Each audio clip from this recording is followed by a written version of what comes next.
Welcome back. This week we're going to be talking about the time value of money. The time value of money is a concept that assumes a dollar today is not worth the same as a dollar a year from now, right? If I said to you, do you want a dollar today or a dollar in a year? You want it today because you could invest it. You could do all kinds of things with it that might make it worth more than a dollar a year from now. You could take it to the casino and have it be worth nothing, or you could take it to the casino and double it.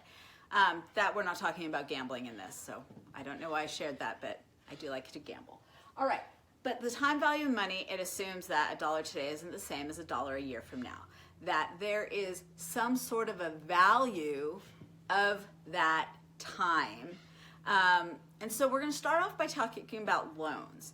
And you know, when you take out a loan, you usually have to pay interest. Now, if you get the loan from mom, dad, grandma, grandpa, sometimes you don't have to pay interest. Sometimes you don't even have to pay the loan back.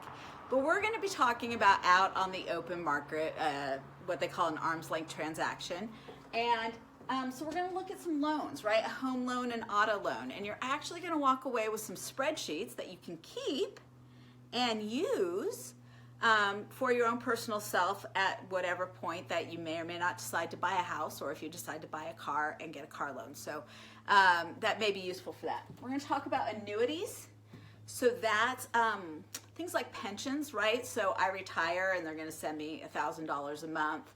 What's that really worth? We're also going to talk about, I guess I'd call it imputed interest. And a couple examples I have, like for example, with a tax return. Right? If you go somewhere and they prepare your tax return, they will give you a loan for free, an interest-free loan against your tax refund. But if you have a simple return that maybe you could get done for free somewhere else and you're paying a fee to this company to do your return, then really what is that cost? If the only reason you're doing that is to get that loan, then really what's the interest that you're paying on that loan?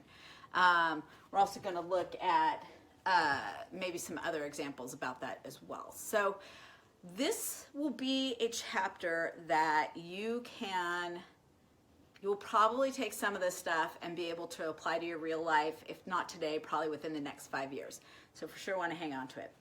Now, when we calculate the time value of money, there's a couple different ways you can do it. If you're old like me, when you went to school, we used these charts. You need to look it up and figure out the factor, and I'll show you how to do that, and you can certainly do it that way. You can also use a financial calculator that has a function key, and you can use it to do some of these things as well. I'm not going to show you that because quite honestly, I don't remember. Like, it's been so long since I've done that, that's just not going to happen for us. What I am going to spend a lot of time showing you is how to do this in Excel. I like doing it in Excel. There's a function key where we can do all sorts of crazy calculations, and then we have it right there in our Excel.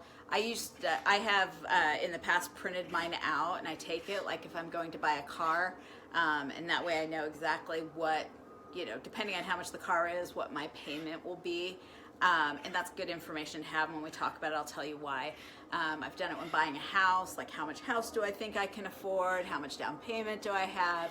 So really good tools to have. So we're going to spend most of our time learning to do this in Excel, but I will attach into this module these nifty tables if you want to go super old school. And like I said, if you have a financial calculator, you can do it in there as well. All right, so let's get going.